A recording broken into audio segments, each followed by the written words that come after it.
The next day, when I moved into my new house and told them I'd stop paying the bills, they turned pale because he said it loud enough for the entire table to hear. The clinking of forks stopped. My mother lowered her glass mid-sip. My brothers smirked like they'd been waiting for the punchline. I forced a smile. My father leaned back in his chair, pride swelling in his chest, as if humiliating me was his toast to my future. Old enough to graduate, he laughed, old enough to pay rent or get out. My brothers chuckled. My mother avoided my eyes. I didn't flinch. I cut another piece of steak, chewed slowly, and nodded. The silence that followed felt like victory for him. But that silence was mine. I used to think fathers protected their children. Mine measured my worth in utility bills. When I was 12, I heard him tell my mother, "At least the boys will carry the family name. She'll just be an expense." That day, something hardened in me.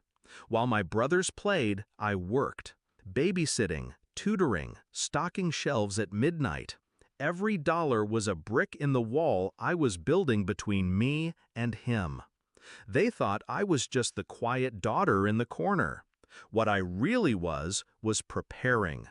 By 17, I was the one covering half the house's bills. Electricity, gas, even groceries when Dad's business ventures ran dry. No one thanked me. But I kept the lights on. Literally. When I walked across that stage at graduation, diploma in hand, I didn't feel pride. I felt release.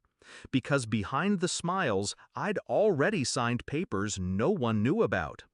The next morning, while my father drank coffee at the chipped kitchen table, I loaded the last box into my car. He didn't even look up.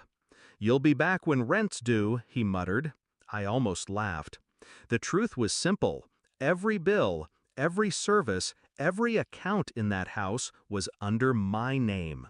The internet, the water, the electricity, even the streaming services my brothers wasted hours on. I wasn't just paying, I was the owner. The day I moved into my new house, a house I bought in cash from the savings they never knew I had, I made 3 phone calls. One to the electric company, one to the gas supplier, one to the bank. Service terminated. Automatic payments canceled. I didn't shout, I didn't slam doors, I just withdrew. That evening, I stopped by the old house, keys still in my pocket. My family sat around the living room, shadows flickering across their faces. The power had been cut an hour earlier. My brothers were fanning themselves in the humid air, phones already dead. My mother stared at the dark TV like it had betrayed her. Dad barked at me the second I walked in.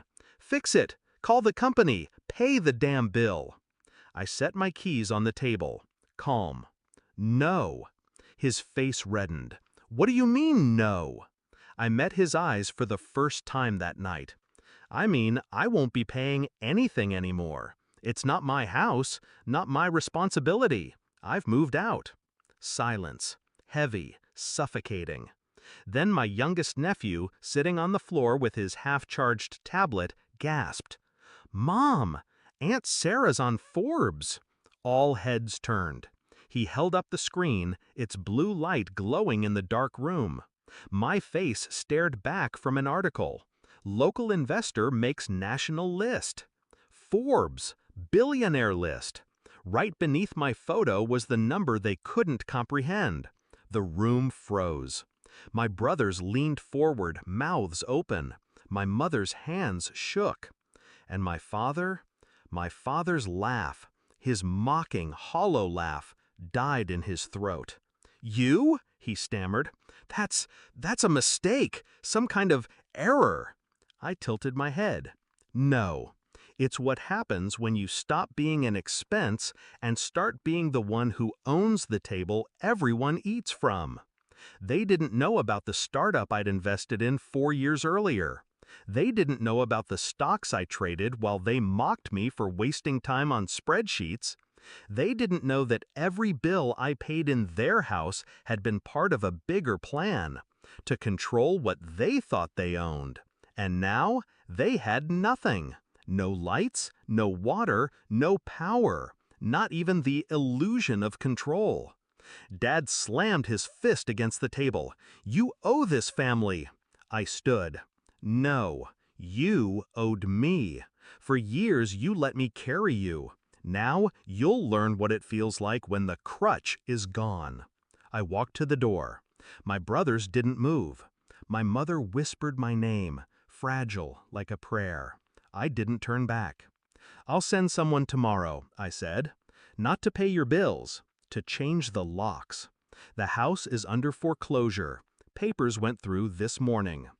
The sound of his breath catching, that was the sweetest gift he'd ever given me. Outside, the night was quiet. My car waited, engine humming softly. I didn't cry. I didn't smile. I just drove away, the glow of my new house on the horizon. Freedom in the shape of bricks I'd bought with my own hands.